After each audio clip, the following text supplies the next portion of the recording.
E aí, minha gente, tudo bem com vocês, galera? Tranquilo? Bressan falando aqui, hoje gravando mais uma aulinha do nosso curso aí de matemática pré-cálculo, né? Estamos falando alguma coisa a respeito de funções. Hoje a gente vai falar um pouquinho sobre funções polinomiais, né? Uma classe bem importante de funções.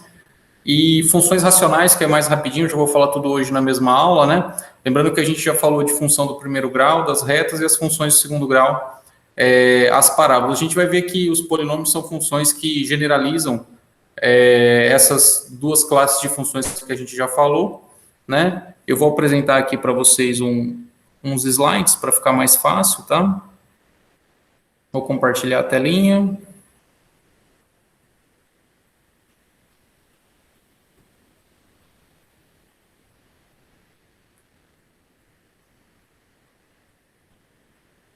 Pronto, apareceram meus slides aí, né? Isso aí, pessoal. A galera me perguntou por que que eu fico aparecendo. Porque às vezes eu gesticulo na hora de explicar. O pessoal fala que às vezes fica pequeno a letra no slide para ver e tal, né? Mas mesmo assim eu prefiro aparecer porque às vezes eu explico gesticulando e tal, e eu não sei, tipo assim, não sei muito bem controlar isso aqui se eu estou compartilhando ou não a tela. Enfim, né? E vocês também não reparem, meus queridos, porque eu não edito, tudo bem? Essas aulas, elas são gravadas, tipo, meio assim, eu dou play e vamos ver o que vai dar. Tá legal? Então, se eu falar alguma coisa errada aí, se eu gaguejar, se acontecer qualquer coisa aí, vocês me perdoem, tá? Porque o negócio aqui é meio amador, tá? Bom, vamos lá, gente, ó. Então, nossa aulinha do curso de pré-cálculo, polinômios e funções racionais. Vamos começar. Veja, em termos de nomenclatura, né? Dizer polinômio, dizer função polinomial ou dizer função de grau n acaba sendo tudo equivalente, tá? Então, às vezes a gente acaba se referindo a essas funções de um jeito ou de outro, mas quando você escutar esses termos aqui que eu disse, né, acaba tudo sendo equivalente, é tudo sinônimo. Falar, pega uma função de grau n, um polinômio ou uma função polinomial, é tudo a mesma coisa, tá legal? Bom, qual que é a cara de uma função polinomial, de um polinômio, né? Então, uma função polinomial, ela tem essa expressão aqui, ó. Eu escrevi assim, eu estou denotando por p de x, tá legal? Então, ela é escrita como A0 mais A1 vezes x, mais A2x ao quadrado, mais, aí eu coloquei 3 pontinhos aqui, ANx elevado a n. Vamos entender o que significa isso, ó. Então, uma função polinomial, ela é uma soma, tudo bem, de termos. Então, aqui no que eu escrevi tem n mais um termos, né? Porque eu tenho de 1 até n e tenho o termo 0, então tem n mais um termo nesse caso, tudo bem? Esses números em laranja aqui que eu coloquei, eles são o que a gente chama de coeficientes do polinômio. A princípio, esses números são números reais, ou seja, você pode escolher qualquer número real para colocar aqui. E esses números, eles estão multiplicando potências de x, tá vendo? Ó? Então, esse termo A0, que é o termo constante, ele multiplica aqui, não está multiplicando x, seria como se fosse x elevado a zero, porque x elevado a zero acaba sendo 1, né? Então, você tem o termo de grau zero, que é a mesma coisa que o termo constante, tem o termo de grau 1, aí o termo de grau 2, o de grau 3, o de grau 4, até um determinado grau, que a gente está chamando de n nessa minha notação, tá? Então, de novo, os termos em laranja, que são os números que multiplicam as variáveis, eu chamo eles de coeficientes, certo? E n é o grau do polinômio, ou seja, o maior número, né, que tem como potência aqui de um termo do polinômio, a gente vai chamar ele de grau, tá legal? Então, pessoal, só uma observação aqui que os números que são os expoentes de x, no caso dos polinômios, das funções polinomiais, eles sempre são números inteiros, tá bom? Eu não posso, assim, tipo, por exemplo, colocar aqui x elevado a meio, tudo bem? Então, para quem lembra um pouquinho daquelas regras de potenciação, x elevado a meio é a mesma coisa que raiz quadrada de x, né? Então, se aparecesse aqui x elevado a meio, ou seria a mesma coisa um termo raiz, a função ela não se enquadra num padrão polinomial. Então, para ser polinômio, os expoentes do x todos têm que ser números inteiros positivos. Joia? Beleza, ó, peguei dois exemplos aqui para a gente tentar fazer uma relação entre essa definição para visualizar um pouquinho melhor. Ó. Eu peguei primeiro um polinômio aqui, eu chamo ele de p de x, ele é 1 menos x mais 3x quadrado mais 2x ao cubo. Tá? 1 menos x mais 3x quadrado mais 2x ao cubo. Quem é que são os coeficientes desse polinômio em termos da nomenclatura que eu coloquei aqui? Veja, o termo constante, o A0, é o que está sozinho, ele não acompanha a variável x. Então, No caso é o número 1 aqui, ó. Então eu escrevi A0 igual a 1, tudo bem? Quem é que multiplica o termo do primeiro grau? Tá vendo que tem um menos aqui, ó? Então é a mesma coisa que o A1 fosse menos 1. Então eu escrevi aqui A1 igual a menos 1. Quem é que multiplica o termo do segundo grau? É o 3. Então, coeficiente A2 igual a 3.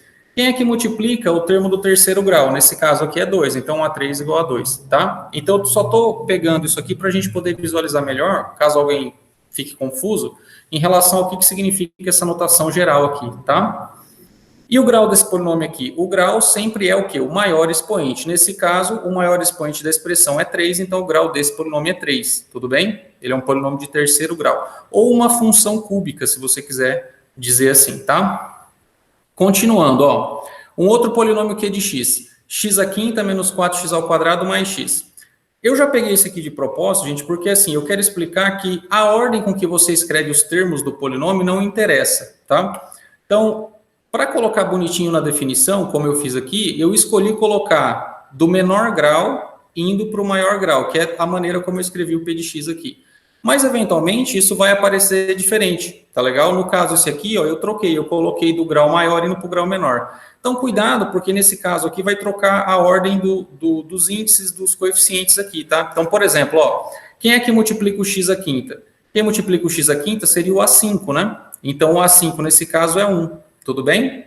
Aí, ó, repara que não aparece em termos de quarto grau nem de terceiro grau. Tá? Isso significa que os coeficientes que estão multiplicando o termo de quarto grau e de terceiro grau, eles podem ser considerados como sendo zero, tá vendo? Então, tem A4 igual a zero e A3 igual a zero. Não é que eles não existem, tá? Porque se você colocar zero aqui, ó, não está dizendo aqui que os coeficientes não precisam ser zero. Tá vendo na definição? Fala assim, ó, A0, A1, A2, AN, são os coeficientes, não está falando que eles têm que ser não nulos, tá? Então, você pode escolher, por exemplo, colocar zero em alguma posição dos coeficientes aqui, e quando você colocar zero, você elimina, tá legal? O termo do polinômio correspondente. Então, aqui, como não tem x elevado à quarta nem x elevado ao cubo, significa que o A3 e o A4 ambos são zero, tá? A mesma coisa para o A0, porque não tem termo constante, então A0 igual a zero. E aí, quando você olha o A2 é menos 4, e o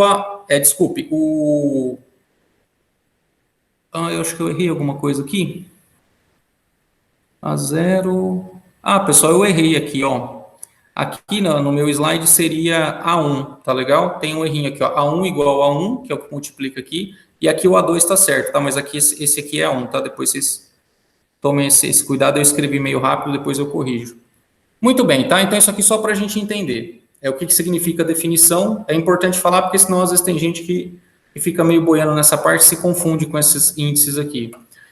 Só para remeter ao que a gente já falou antes, então as retas, ó, as funções que a gente viu, as funções do primeiro grau, os polinômios de primeiro grau são retas, tá legal? E os polinômios de segundo grau são as parábolas, tá? Então lembra que uma reta tem a fórmula geral ax mais b, a gente falou isso na outra aula. Então é a mesma coisa que um polinômio de grau 1, né? E uma função de segundo grau, uma parábola, certo? Ax quadrado mais bx mais c, então tem três coeficientes a, b e c, é a mesma coisa que um polinômio de grau 2, né? Uma função quadrática. Só para visualizar que aquelas funções estão incluídas aqui dentro, tá? Mas como elas são importantes, a gente fala delas separadas.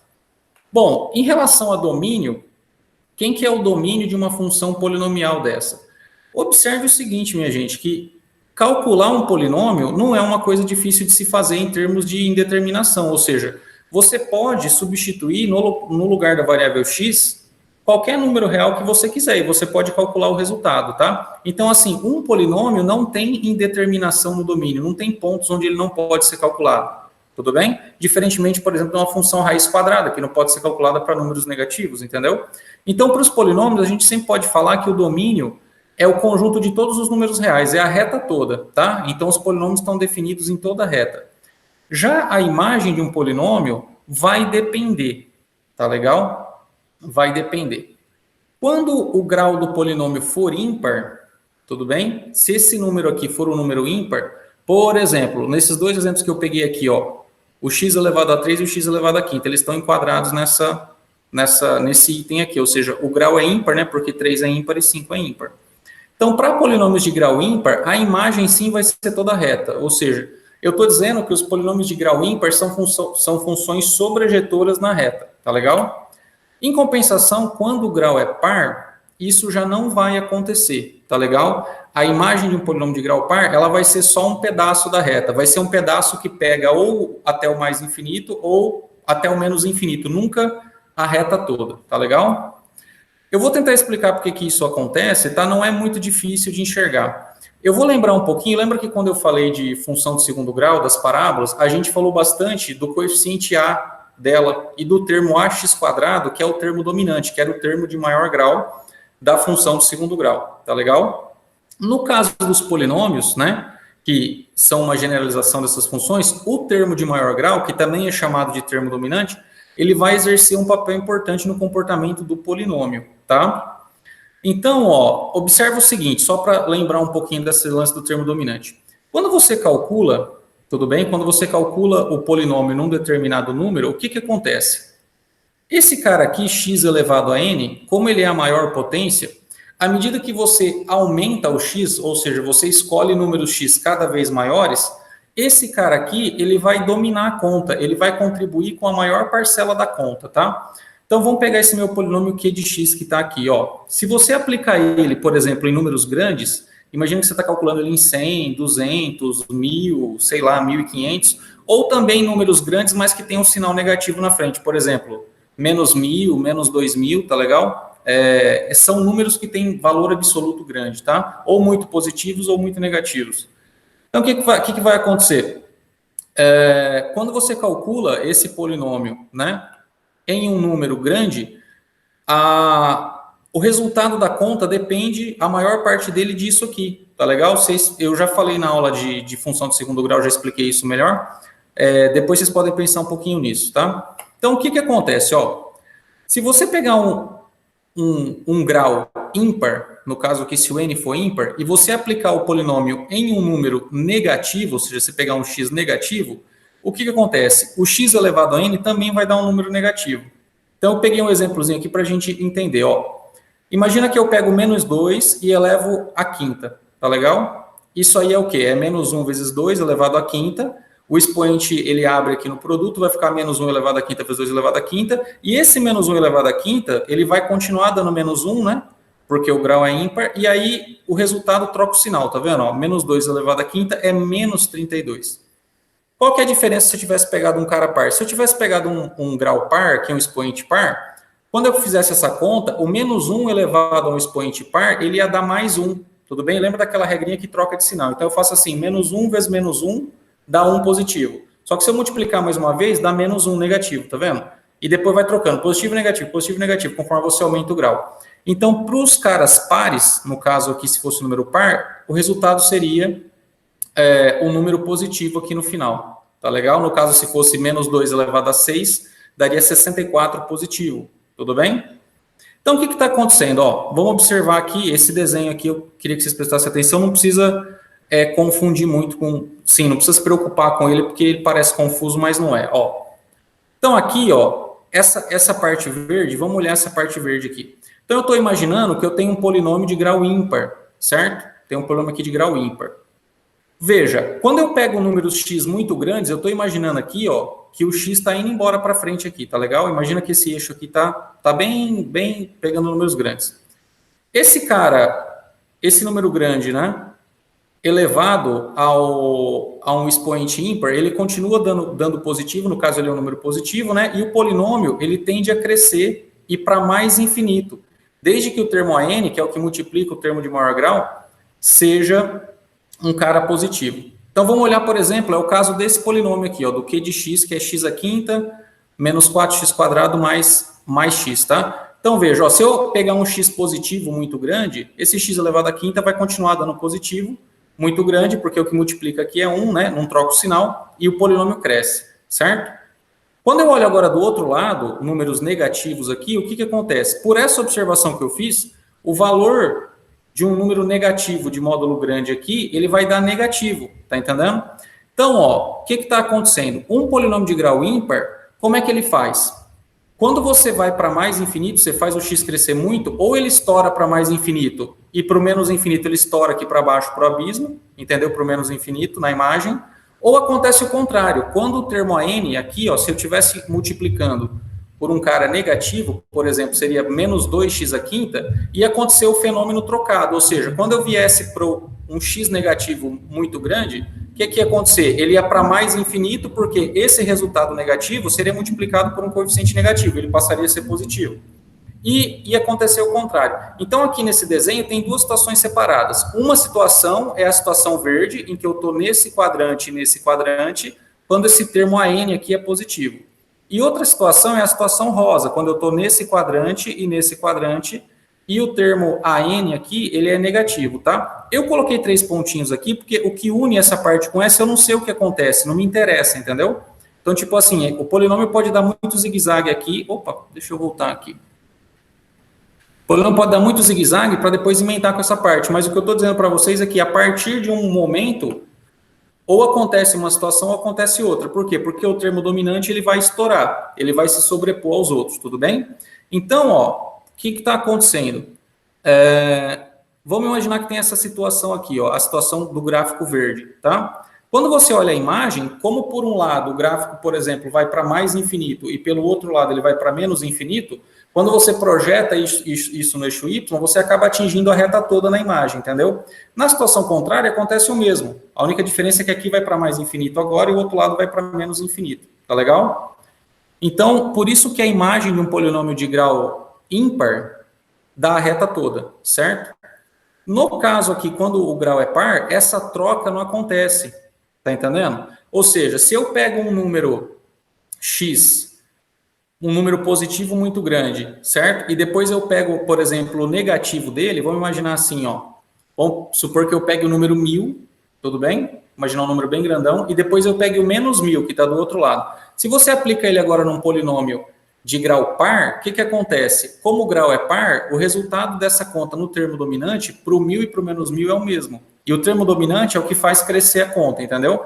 Então, veja, se o termo AN for positivo, tá legal? Se o termo AN for positivo, o que vai acontecer? O polinômio aqui do lado... Meu mouse está ruim aqui. O polinômio aqui do lado direito, ó, quando o x cresce, ele vem para mais infinito, e quando o x vai para menos infinito, o x decresce muito, o polinômio também cresce, ele vai para mais infinito. Por quê? O grau par tira o negativo da conta, e eu estou supondo que o AN é positivo.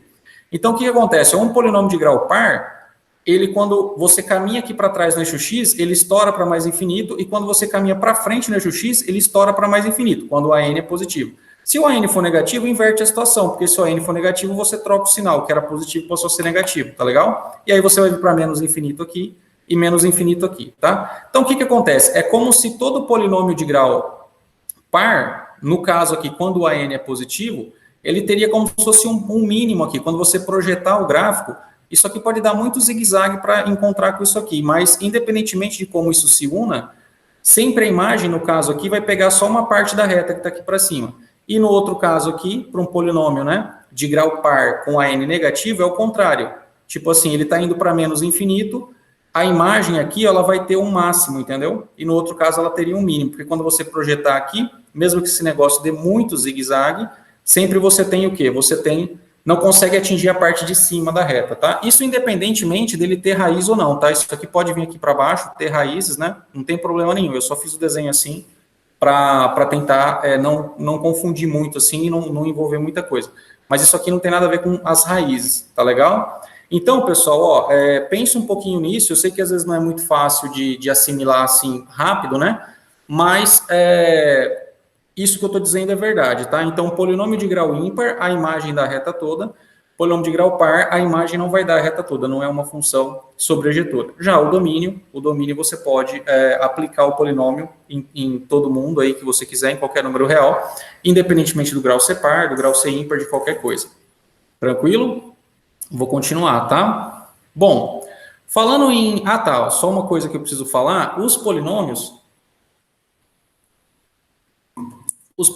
eles são sempre funções contínuas, tá, gente? Então, na disciplina de cálculo, mais para frente lá, depois que a gente aprender limite, a gente vai explicar melhor o que significa uma função ser contínua. Tem uma definição lá, que o pessoal que faz faculdade às vezes fica com medo, chama definição por epsilon e delta, né? Que tem a ver com a definição de limite. Então, quando a gente chegar nessa altura do campeonato, a gente vai falar, digamos, com um pouco mais de formalidade, o que significa uma função ser contínua. Mas já estou adiantando para vocês que qualquer polinômio, qualquer função dessa classe que a gente está falando, elas têm a propriedade de que o gráfico delas é uma curva que não tem furo e também não tem salto. Então eu posso pensar assim que o gráfico dos polinômios, a gente sempre pode desenhar ele sem tirar o lápis do papel. Tudo bem? Então, só uma observação que a gente vai precisar guardar. Tá, agora falando um pouquinho sobre raízes e a fatoração. Eu coloquei junto aqui, pessoal, porque encontrar a raiz de polinômio e encontrar a fatoração do polinômio acaba sendo a mesma coisa, são coisas equivalentes, tá? A gente vai ver por quê. Então, o que é uma raiz de um polinômio? Uma raiz de um polinômio é um número que zera o polinômio, tá legal? Então, quem que são as raízes lá que a gente calcula lá no ensino médio, no ensino fundamental, da equação do segundo grau? Não são os números que anulam a equação do segundo grau, a função do segundo grau? Ou seja, quando eu resolvo aquela formulazinha do delta, não é? O que eu estou achando? Estou achando as raízes, né? Então, enfim, a definição é a mesma. Para um polinômio qualquer, uma raiz é um número x que anula o polinômio, tá? Ou seja, para você encontrar as raízes de um polinômio, você precisa resolver essa equação, p de x igual a zero. Ou seja, você vai pegar a expressão do polinômio e vai igualar a zero e vai tentar resolver a conta. Joia? Muito bem. Graficamente, geometricamente, como que isso aparece em relação ao gráfico da função? Veja, onde o p de x dá zero, ou seja, onde a imagem do polinômio dá zero, é exatamente onde o gráfico vai cruzar o eixo x. Então, tem que lembrar que as raízes são os pontos, né, do eixo x que são atingidos onde o gráfico corta o eixo x nesses pontos. Tudo bem? Só uma observação aqui, ó. A gente às vezes pode pensar que sempre dá para calcular raízes de polinômios, tá? A gente às vezes é acostumado a fazer exercícios tipo lá de função do segundo grau, tal, que calcula o delta, sempre o delta dá positivo, mas não é bem assim, tá? Então existem funções polinomiais que não têm raiz e não precisa ir muito longe para achar um exemplo, tá? Então pega aqui, por exemplo, a função x ao quadrado mais 1, tá? Essa função que está aqui. Se você tentar resolver a conta x quadrado mais 1 igual a zero, né? Igualar ela a zero e resolver, você vai ver que você não vai conseguir solução real. Por quê? Porque as raízes seriam mais ou menos raiz de menos 1. E a gente sabe que raiz de número negativo, né, raiz quadrada de número negativo, não existe em R, existe só nos números complexos. Então, pensando em termos dos números reais, que é onde a gente faz o cálculo, né, tipo assim, o cálculo de variável real, esse tipo de função, ela não teria raízes reais, como a gente já comentou lá também na parte de função do segundo grau. Joia? Então, cuidado, porque nem sempre a gente vai conseguir encontrar as raízes de um polinômio, as raízes reais dele, tá? Muito bem, ó, tem um teorema aqui que ele fala o seguinte: todo polinômio p de x ele vai se fatorar como produto de termos de primeiro grau, que eu estou escrevendo tipo aqui AI vezes x menos alfa i, tá? Ou seja, eu tenho um termo aqui que ele tem grau 1, tá vendo? Ó, esse cara aqui é esse cara elevado a 1. E além desses termos de primeiro grau, eles vão se fatorar em termos de segundo grau do tipo ax quadrado mais bx mais c, que são irredutíveis, ou seja, são caras desse aqui onde o delta é menor que zero. O que esse teorema está dizendo para a gente? Ó, se você quiser pegar um polinômio e você quiser encontrar as raízes dele, que é a mesma coisa que fatorar, você vai conseguir encontrar as raízes, mas nem sempre a fatoração desse polinômio vai ser com fatores do primeiro grau. Tá legal? Às vezes vai acontecer da gente ter um fator do segundo grau irredutível, que seria um cara do tipo ax quadrado mais bx mais c. Por exemplo, ó, esse cara aqui, x quadrado mais 1, ele é um fator do segundo grau irredutível, ou seja, se ele fosse parte de um polinômio, tudo bem, se ele fosse divisor de algum polinômio, e eu fosse fatorar esse polinômio, o termo x quadrado mais 1, ele não ia poder se fatorar mais, ou seja, você chega nesse 2 aqui e você empaca, tudo bem? Se aqui fosse x quadrado menos 1, ele teria uma fatoração que seria o quê? X mais 1 vezes x menos 1, como produto de dois fatores do primeiro grau, tá? Então, esse teorema está dizendo que, assim, quando você vai fatorar um polinômio em R, das duas uma, você vai conseguir uma quantidade de caras do primeiro grau, termos de primeiro grau desse tipo aqui, relacionados a algumas raízes alfa i, que eu estou chamando aqui, e você vai ter uma parte de fatores do segundo grau irredutível. Tudo bem? Eu vou fazer um exemplo aqui, pessoal, para tentar mostrar para vocês, assim, para a aula não ficar muito longa, mas eu vou tentar mostrar para vocês como é que esse fenômeno aqui, ele acontece, como é que a gente vai fazer esse tipo de conta na hora de fatorar um polinômio, que é a mesma coisa que encontrar as raízes, tá? Ó, eu peguei um exemplo aqui, o polinômio x ao cubo menos 3x quadrado menos x mais 3, tá? Esse cara aqui, ó, é um polinômio de grau 3, certo? É um polinômio de grau 3. Quando eu vou encontrar as raízes desse cara aqui, que conta eu tenho que resolver? Está escrito aqui, ó, eu vou pegar a expressão do polinômio, p de x, e eu vou igualar a zero. Então, eu venho aqui, ó, escrevi p de x, que é a expressão do polinômio, coloquei igual a zero. A primeira coisa que vem na nossa cabeça, ou quando a gente entra na faculdade de matemática, ou vai fazer uma engenharia e vai fazer cálculo, é que quando aparece uma função dessa de terceiro grau, você quer usar tipo uma fórmula de Bhaskara, entendeu? Você pensa assim, uai, se tem uma fórmula para função do segundo grau, que a gente resolve lá o delta, faz a fórmula de Bhaskara, vamos usar a fórmula de Bhaskara para o grau 3, tudo bem? Não sei se alguém aqui já pensou nisso. Eu, quando estava na escola, porque eu pensava assim, tipo, os meus professores me ensinaram lá a resolver a equação do segundo grau, e eu falei, nossa, tem essa formulazinha e tal. E quando for grau 3 ou grau 4, como é que a gente faz? Na verdade? E aí, pessoal, o buraco é mais embaixo, assim, tipo, só para fazer um comentário aqui, existe uma fórmula que a gente chama de fórmula por radicais, que dá a expressão, assim, explícita das raízes de uma função do terceiro grau, no caso, uma dessa aqui. Mas, tipo assim, ela é tão grande, ela é tão inviável de se trabalhar, que a gente acaba não aprendendo isso na escola, entendeu? Então, na verdade, usar uma fórmula para um polinômio de terceiro grau é uma coisa que a gente não costuma fazer. Por isso que, na época do colégio, o professor meio que não comenta com a gente muito disso.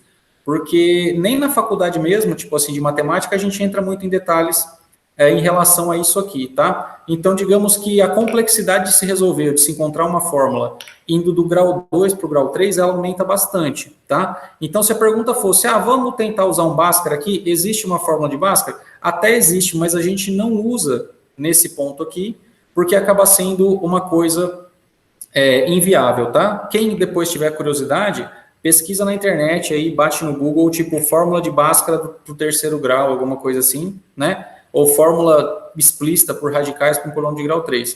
Vai ver que vai aparecer uma coisa bem grandona, bem bizarra, tá? Muito bem, ó. Então, o que a gente vai fazer? A gente vai usar uma estratégia, que depois eu vou justificar ela melhor. A gente vai meio que tentar chutar uma raiz desse polinômio, tá? Então, o que a gente faz? Veja, quando você vai chutar uma raiz de um polinômio, você sempre tenta meio que ir pelos valores mais simples, tá entendendo? Então, no caso aqui, eu vou começar por números simples, depois eu vou falar melhor um pouco sobre esses chutes aqui que a gente está dando, vou dar uma justificativa para eles, tá? Mas vou pedir para vocês observarem uma coisa, ó. O número 1, ele é raiz desse polinômio, tá? Veja, se eu substituir o polinômio no número 1, o que vai acontecer? Vai dar 1 elevado ao cubo, menos 3 vezes 1 ao quadrado, tarará, substituir aqui, vocês vão ver que o resultado vai dar 0, tá legal? Então, se você pega o número 1, substitui nesse polinômio e o resultado dá 0, ele é uma raiz, é a definição de raiz. Então, meio que a gente já chutou e encontrou uma raiz. Tudo bem? Bom, qual que é o lance agora, pessoal? O que é importante entender aqui é que, assim, se eu sei uma raiz de um polinômio, no caso eu sei que 1 é raiz desse cara aqui, cadê meu mouse? 1 é raiz desse cara. O que acontece? Eu posso dividir o polinômio pelo termo x menos a raiz. Tudo bem? Ou seja, eu consigo fazer uma divisão que parece a divisão de números inteiros aqui no caso, mas é lá no anel dos polinômios, tá legal? Então eu consigo pegar o polinômio p de x, o polinômio original, e eu consigo dividir ele pelo termo x menos a raiz que eu encontrei. Como essa raiz aqui é 1, eu vou dividir por x menos 1, tá? Então, ó, eu reescrevi o polinômio aqui, coloquei um símbolozinho de divisão aqui, uma chavinha de divisão, e coloquei x menos 1. Qual que é a estratégia aqui, pessoal? Ó, de onde veio esse resultado? Esse primeiro termo aqui, ó, eu vou tentar encontrar de modo que eu multiplico ele pelo x, e o resultado tem que dar o que está aqui, ó, esse x ao cubo, tá legal? Então, a gente começa a divisão assim, ó, pelo que eu multiplico x para o resultado da x ao cubo. E a resposta é o quê? X ao quadrado. Tá legal? Então, o primeiro cara que vai aparecer aqui, ó, no algoritmo da divisão, no resultado é o x quadrado. Aí nós vamos começar a conta. Aí eu vou fazer assim, ó, x quadrado multiplicado pelo x dá quanto? X ao cubo. Quando eu passo ele para o lado de cá, eu troco o sinal, tá vendo? Eu coloco menos x ao cubo. Ou seja, você multiplica, quando manda para o outro lado, você troca o sinal. Então, o x quadrado vezes x é x ao cubo. Quando eu vou escrever ele aqui, menos x ao cubo. Tá vendo que tem um sinal de menos aqui, ó, de troca de sinal. Só que aí você tem que continuar, certo? Ó, quanto é x quadrado vezes menos 1? É menos x ao quadrado. Passei para cá, troquei o sinal, ficou mais x ao quadrado. Tá vendo? Ó, multiplico e troco o sinal.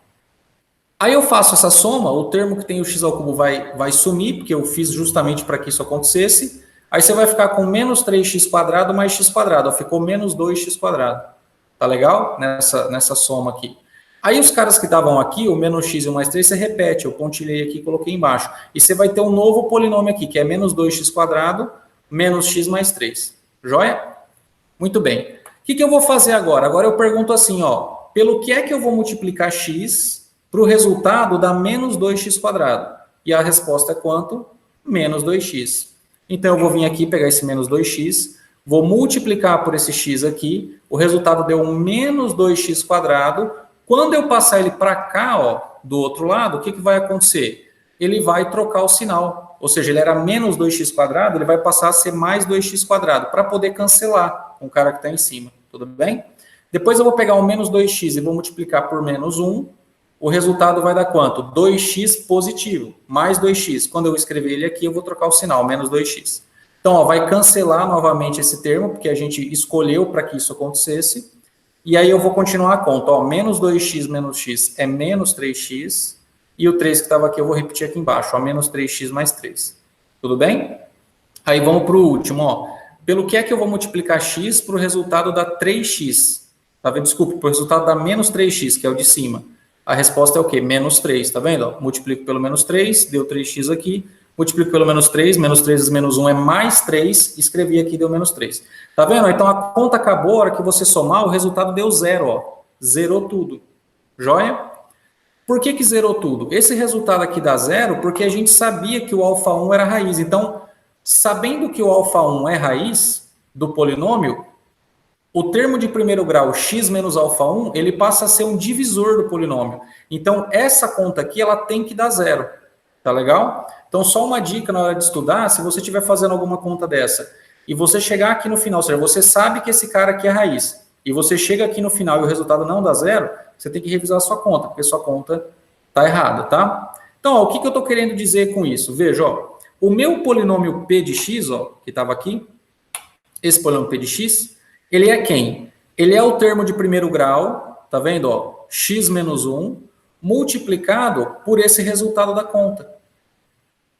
Então, x menos 1, que é o termo referente à raiz que eu já tinha achado, que é o alfa 1, multiplicado pelo resultado em azul aqui, ó, tá? Que é x quadrado menos 2x menos 3. Então, tá vendo que a gente tinha um polinômio de grau 3, é como se a gente tivesse extraído dele um termo de grau 1 e sobrou um polinômio de grau 2, tá vendo? Esse polinômio de grau 2 em azul que tá aqui, como agora ele tem segundo grau, você pode usar a formulazinha do delta. E aí você ou resolve ele do jeito que você quiser. Aí quem fizer direto, por soma e produto, sei lá, o importante é que você tem que resolver. Então, nesse caso aqui, quando a gente calcular o delta vai dar 16, tá? E aí você vai encontrar mais duas raízes, que eu estou chamando de alfa 2 e alfa 3. Então, eu tenho uma raiz alfa 2 igual a 3 e outra raiz alfa 3 igual a menos 1, tá? Então, esse polinômio de terceiro grau, a gente encontrou o quê? 3 raízes para ele. Quem são elas? 1, 3 e menos 1. Tá legal? Então, são 3 raízes. O que isso significa? Como eu encontrei 3 raízes e ele tem grau 3, significa que esse cara fatora como produto de 3 fatores de primeiro grau, que é essa fatoração que está escrita aqui no final. Ó.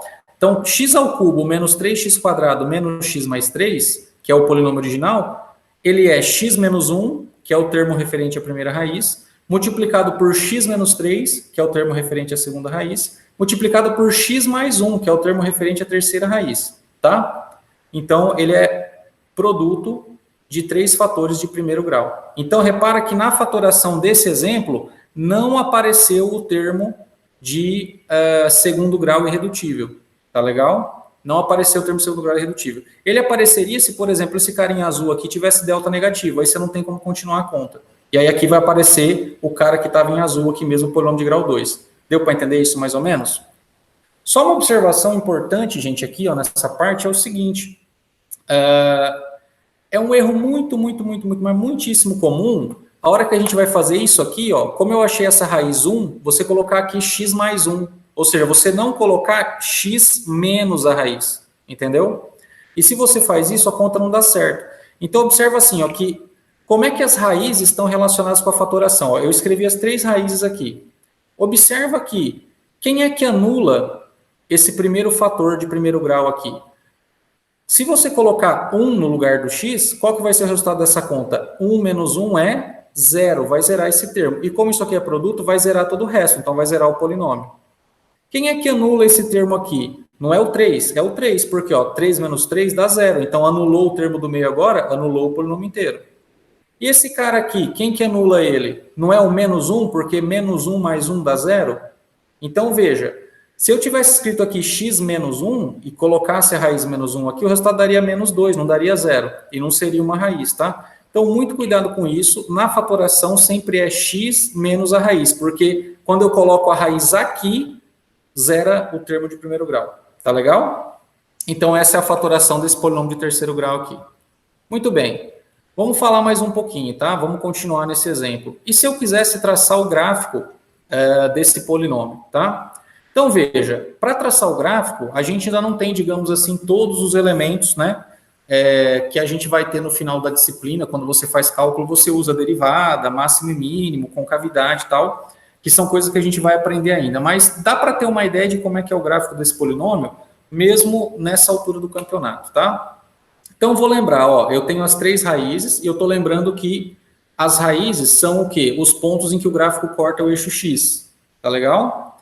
E onde que o gráfico vai cortar o eixo Y? Ó, o gráfico vai cortar o eixo Y no termo constante, no A0, tá legal? Então, se você voltar, ó, aqui, e você vem aqui no polinômio, ó, calcula P de 0, quanto que dá? Dá 3, tá vendo? Então, a imagem do zero é 3.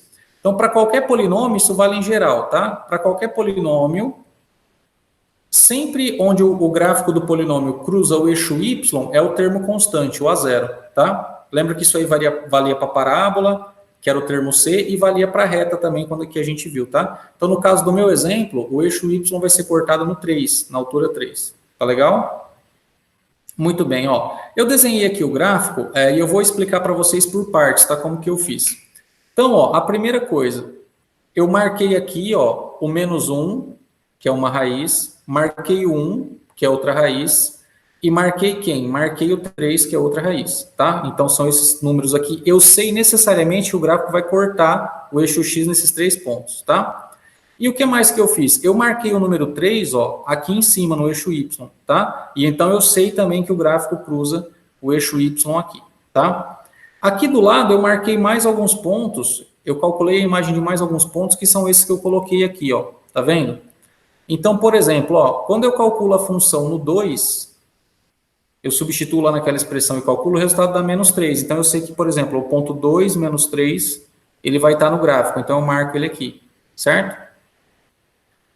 Calculei o P do menos 2, o P do menos 2 dá menos 15, não coube aqui na minha tela, porque o papel ficou pequeno e eu não usei escala, eu poderia ter achatado o eixo Y, mas eu não achatei para ele ficar menor. Então, veja, aqui no menos 2, ó, a imagem vai ser menos 15, está lá embaixo, tá? Então, eu indiquei aqui que esse pontilhadinho bateria lá no menos 15, lá embaixo. E se você calcular o P de 4, que é esse ponto que está aqui, a imagem vai dar 15, que está lá em cima, tá? Por que a curva tem esse aspecto aqui, ó? Eu não falei que a curva tem que ser contínua? Sim, a curva tem que ser contínua, certo?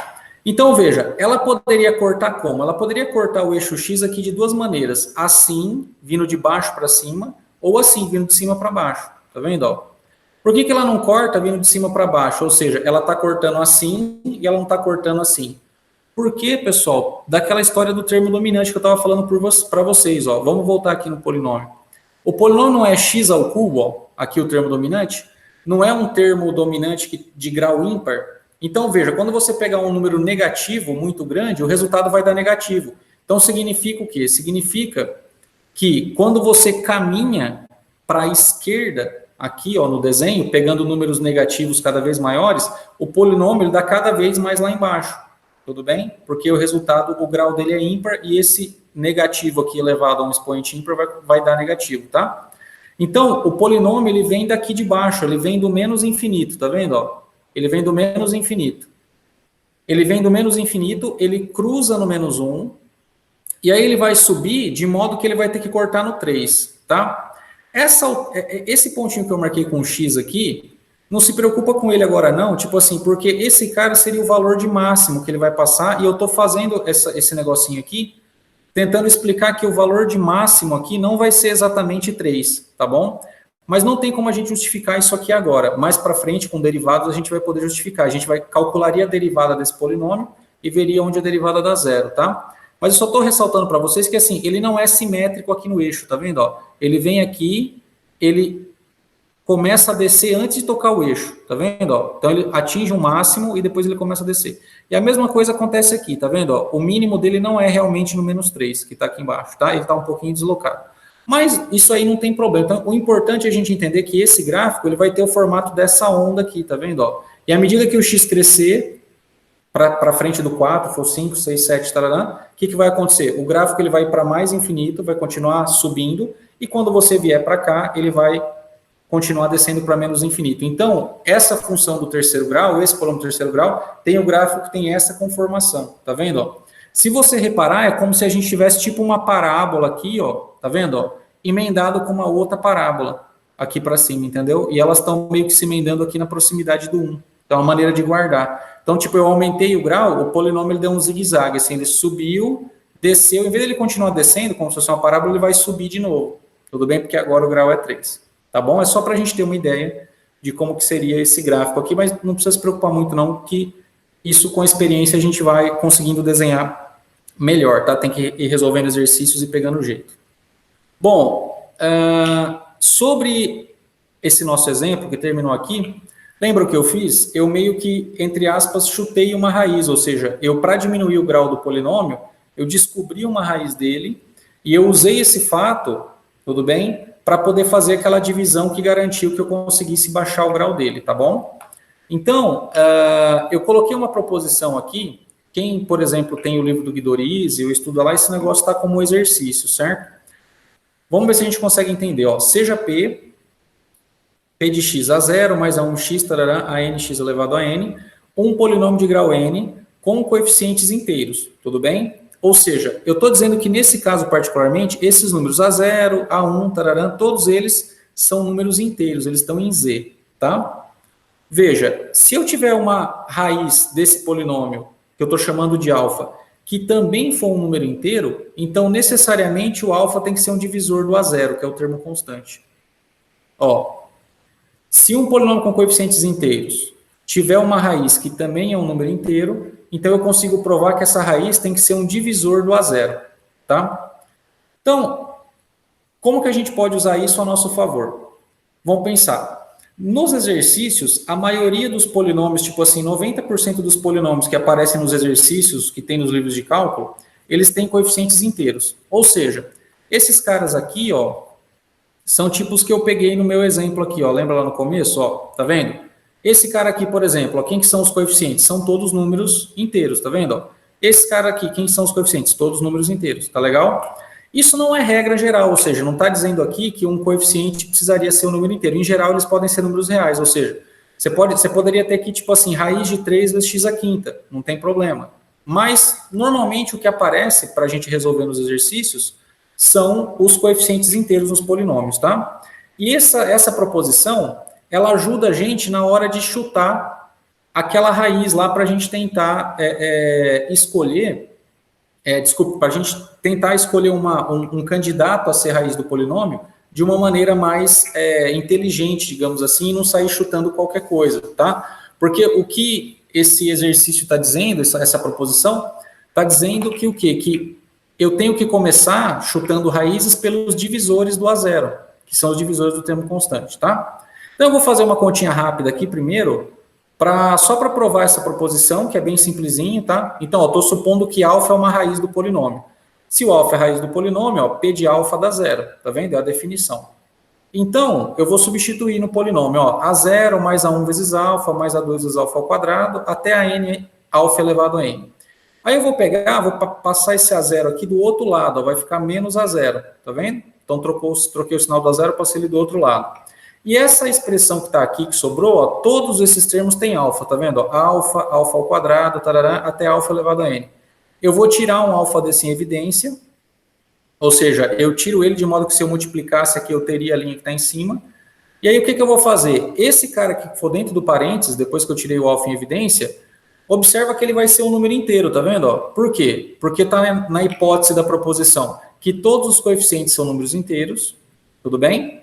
E o alfa, que é a raiz, também é um número inteiro. Então, quando você faz essa conta aqui, ó, A1 mais A2 vezes alfa elevado a 1, tarará, até a n vezes alfa elevado a menos 1, tudo isso aqui é um número inteiro. Não me interessa quem seja, mas eu estou chamando isso aqui de beta. E esse beta, que é esse número aqui, eu com certeza sei que ele é um número inteiro.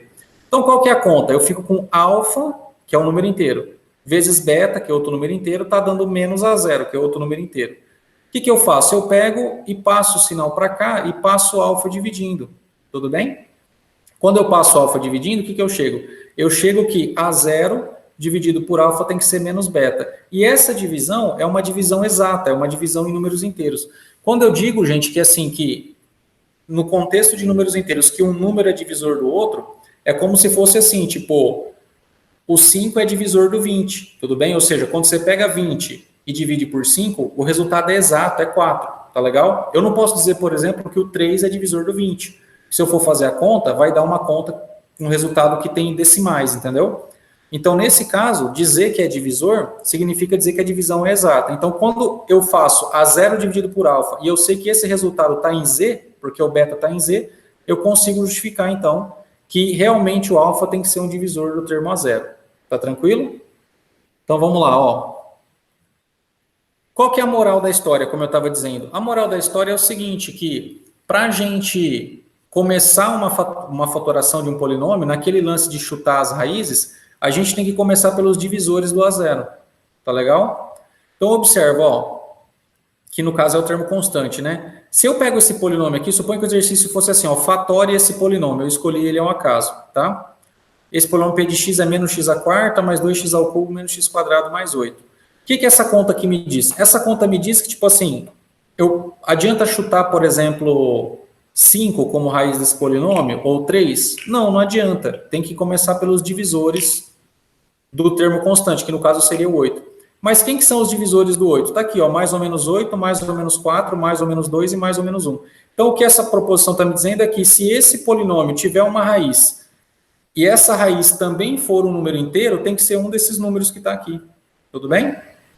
Ou seja, não tem outro número inteiro, caso ele seja a raiz desse polinômio, que não está nessa lista, que não esteja nessa lista aqui. Voltando no meu exemplo anterior, ó, vamos ver. Aqui eu não tenho aqui x ao cubo menos 3x quadrado menos x mais 3. Quem é o termo constante? Ó, o termo constante é o 3. Tudo bem? Quem são os divisores do 3? Os divisores do 3 são mais ou menos 1 e mais ou menos 3, porque o 3 é um número primo, certo?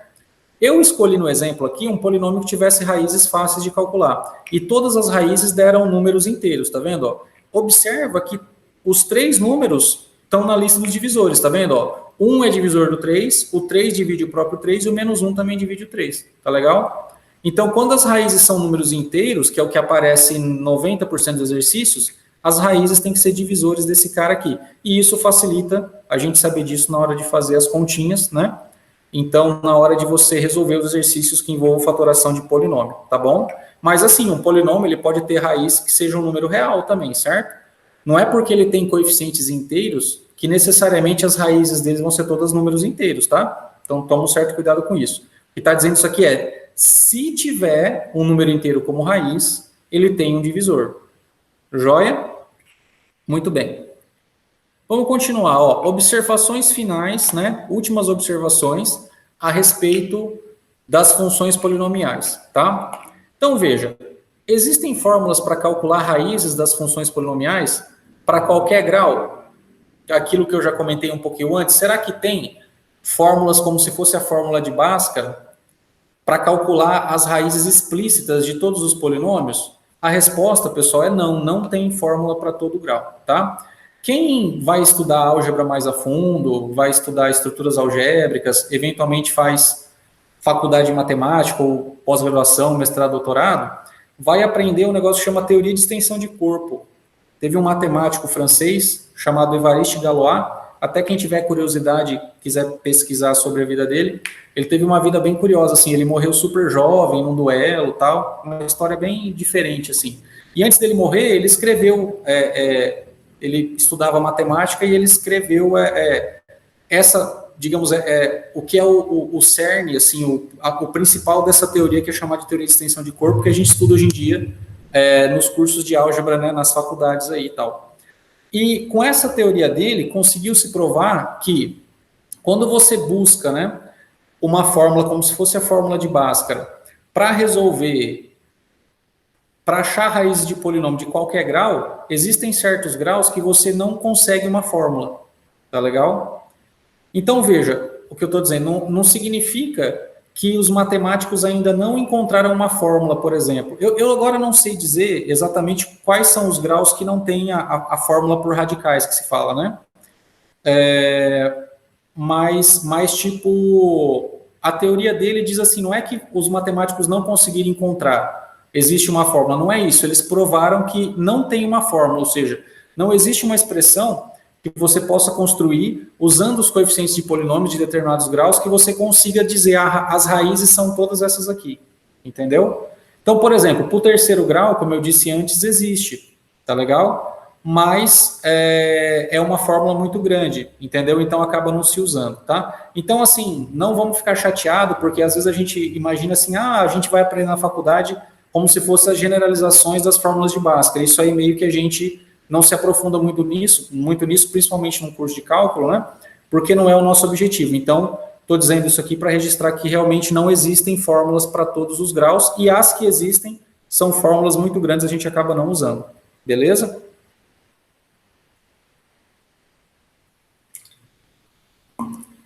Uma observação meio besta, mas que é importante, ó. Se o polinômio tiver aquele termo constante igual a zero, tá legal? Ou seja, se o termo constante for nulo, então, alfa igual a zero é a raiz do polinômio. Joia? Por exemplo, ó, pega esse polinômio aqui, ó, x à quarta menos x quadrado. Como ele não tem termo constante, se você substituir zero, ele dá zero, porque ele vai zerar o x. Tudo bem?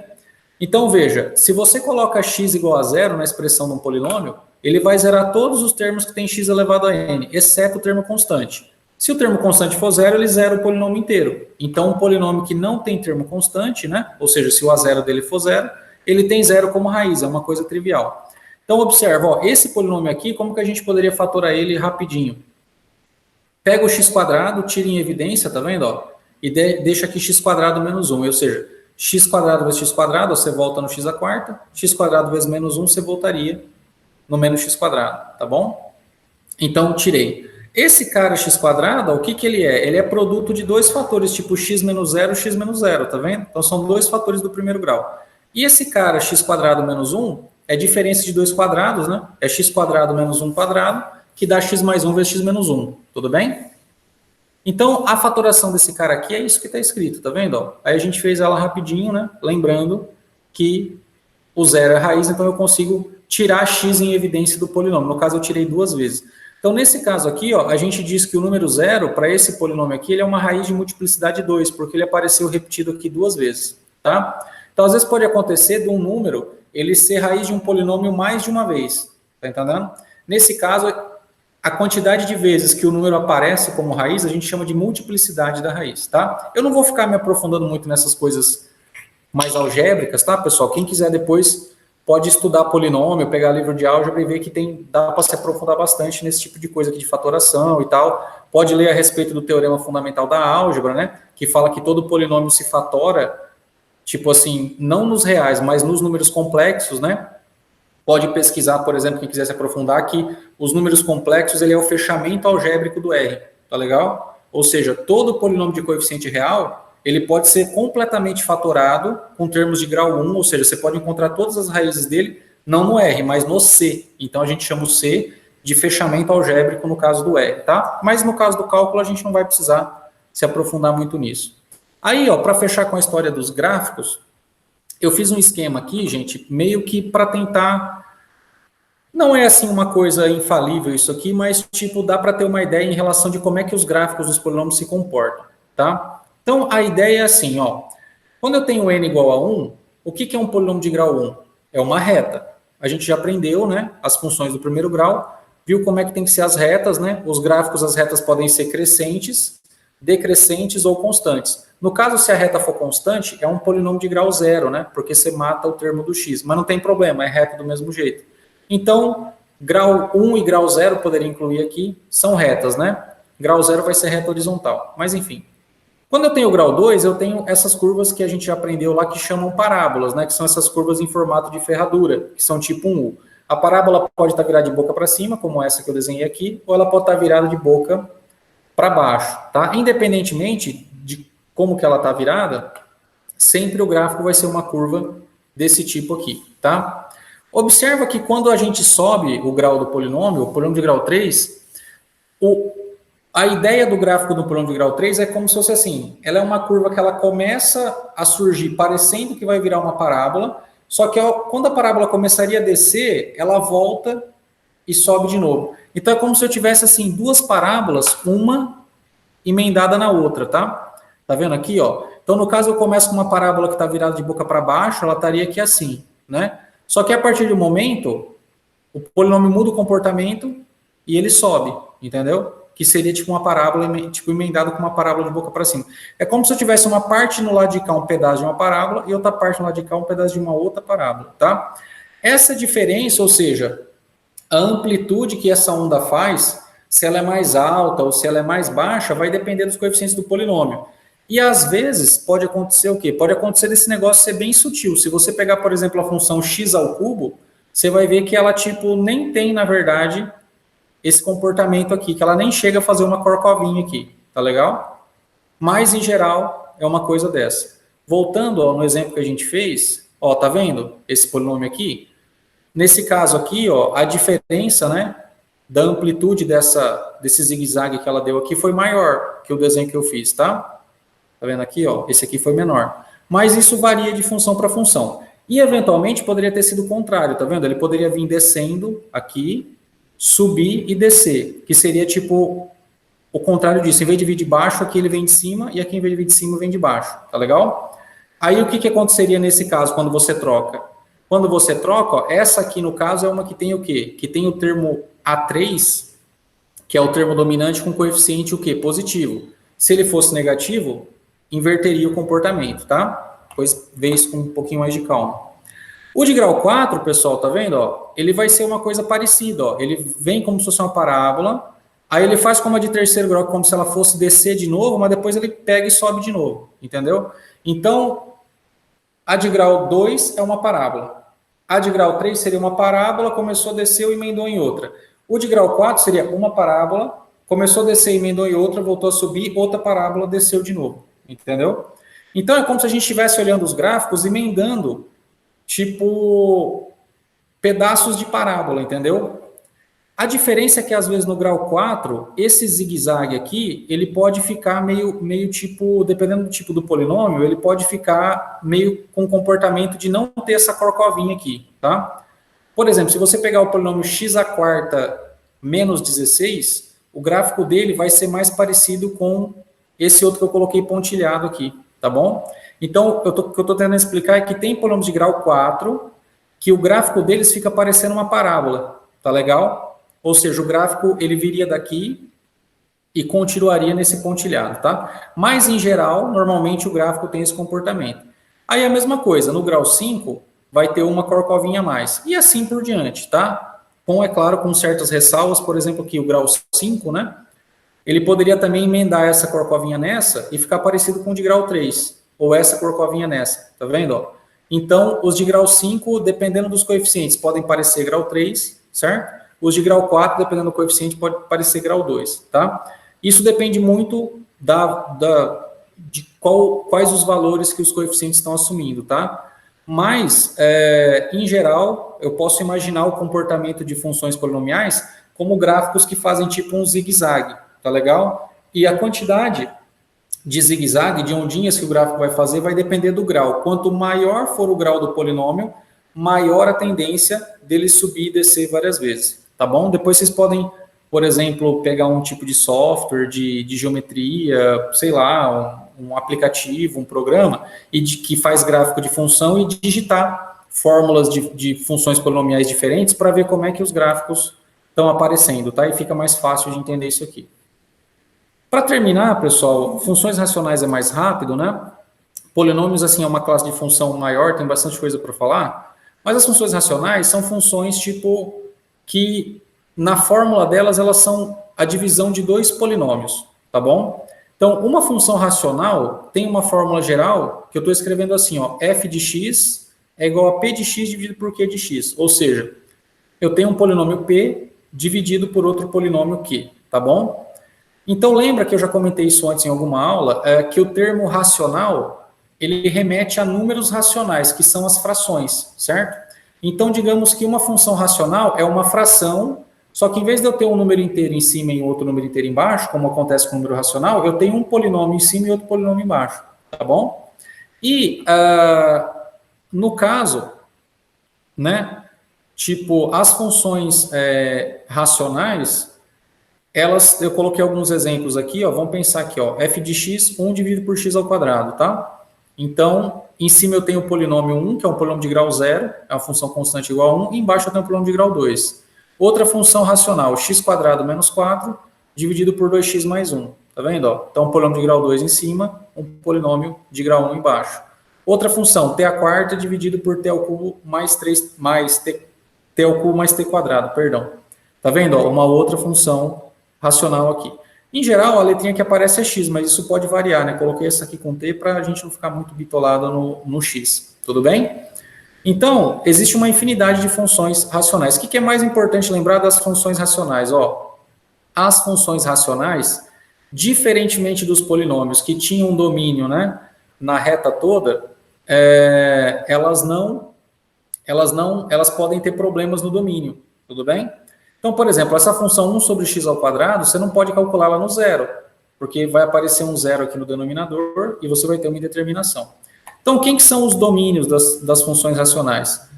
Vai ser a reta toda, excluindo-se os pontos que são raízes do polinômio q de x, que é esse que está aqui embaixo. Ó, então, essa função aqui, por exemplo, ó, você pode calcular ela aonde? Pode calcular em todo R, exceto onde zero é o polinômio aqui de baixo, que no caso é quem zera o x quadrado. Essa outra função aqui, posso calcular ela na reta toda, porque a parte de cima pode ser calculada na reta toda, mas embaixo eu tenho que excluir as raízes desse polinômio aqui, que no caso menos meio é uma raiz. Então, o domínio dessa função é R, tirando o número menos meio, e assim por diante, tá? Então, cuidado que o domínio de uma função racional é sempre o conjunto dos reais, excluindo-se as raízes desse polinômio, tá bom? Ah, professor, e quando dá zero aqui em cima e zero aqui embaixo, tudo bem? Mesmo assim, tá? Zero sobre zero é indeterminação, tá bom? Nada pode ser dividido por zero em matemática, tá? A imagem vai depender, gente. Aí é uma situação mais complexa do que a situação dos polinômios, eu não vou discutir isso aqui agora, tá? E as raízes de uma função racional? Quando uma função racional dá zero? Veja, uma fração dá zero, sei somente se a parte de cima dá zero. Então, quem vai zerar a função racional são os números que zeram a função p de x. Então, eu posso dizer que as raízes de uma função racional, onde no numerador tem um polinômio p de x, são exatamente as raízes do próprio p de x. Tudo bem? Porque quando esse cara aqui de cima der zero, independentemente do que tiver aqui embaixo, o resultado todo vai ser zero. Tá bom? Lembrando que o que está aqui embaixo não pode ser zero, tá? Nunca o denominador pode dar zero. Então, as raízes de uma função racional, para concluir, são as raízes do polinômio que está na parte de cima dela. E os gráficos, gente? Ó, os gráficos vão ser um pouquinho diferentes, tá? A gente ainda não tem elementos para falar muito dos gráficos das funções racionais, mas depois que a gente aprender derivada, a gente vai ter muitas ferramentas que vão ajudar a gente a traçar gráficos como esse aqui que eu desenhei, tá bom? Eu vou comentar rapidinho aqui um pouquinho sobre esse gráfico, mais que eu coloquei o desenho, ó, é o gráfico dessa função que está aqui, ó, 2x à quarta menos x quadrado mais 1, dividido por x quadrado menos 4, tá? Então, ó, primeira coisa, quais que são os zeros desse polinômio aqui? Quando você calcula x ao quadrado menos 4 e igual a zero. O resultado é o quê? Mais ou menos 2. O que significa? Que esses dois números aqui, o 2 e o menos 2, não fazem parte do domínio da função. Então, quem que é o domínio da função f? conjunto de todos os números reais, excluindo-se o 2 e o menos 2, tá bom? Porque esses caras aqui anulariam o denominador, e isso é um problema, né? Como a gente já comentou. Então, quando eu vou fazer o gráfico, pessoal, ó, repara que tem um pontilhadinho aqui, passando pelo 2, e tem um outro pontilhadinho aqui, passando pelo menos 2, tá? Nesse pontilhadinho aqui, ó, não pode ter gráfico de função. Tá vendo, ó? Não pode passar, o gráfico não pode passar essa linha verde, sob nenhuma hipótese ele poderia passar nesse pontilhado. Porque se ela passasse nesse pontilhado, eu teria uma imagem para o 2, tá vendo? Se passasse nesse outro pontilhado, eu teria uma imagem para o menos 2. Tudo bem? Então, o gráfico de uma função racional, quando o q de x tem raízes reais, acaba sendo o gráfico de uma função descontínua. Tá vendo? É diferente do polinômio. Ó. Os polinômios, os gráficos, eles nunca quebravam. Das funções racionais, os gráficos já podem quebrar, tá? Então, essa função aqui, o gráfico dela vai ser parecido com isso, tá? Aqui no eixo x, ó, desculpe, aqui no eixo y ela corta no menos 1/4, se você colocar x igual a 0 aqui, vai dar menos 1/4, tá vendo, ó? Mas eu não vou conseguir agora explicar muitos detalhes de por que o gráfico tem essa cara, tá? Porque mais para frente a gente vai calcular os limites, ou seja, a gente vai saber se realmente esse negócio aqui vai para menos infinito, ou se ele subiria aqui, entendeu? Esse cara aqui, tipo assim, se essas curvas, essas partes do gráfico, elas têm retas que a gente chama de assíntotas também, tá? Então ainda é cedo para a gente entender muito isso. Só coloquei aqui as funções racionais para lembrar qual que é a definição delas, tem que lembrar a questão do domínio, e os gráficos normalmente são gráficos descontínuos, tá? Mas mais para frente, lá depois que a gente aprender derivada, a gente vai ter condições de estudar melhor e até mesmo esboçar com grande precisão gráficos desse tipo de função. Tudo bem? Deixa eu sair aqui.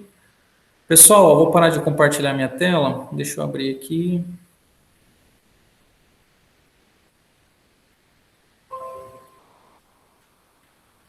Bom, isso, tá legal? Gente, ó, então por hoje, essa foi a nossa aula, é uma aula de polinômio. Eu acabei falando um pouquinho rápido para não delongar muita aula, né?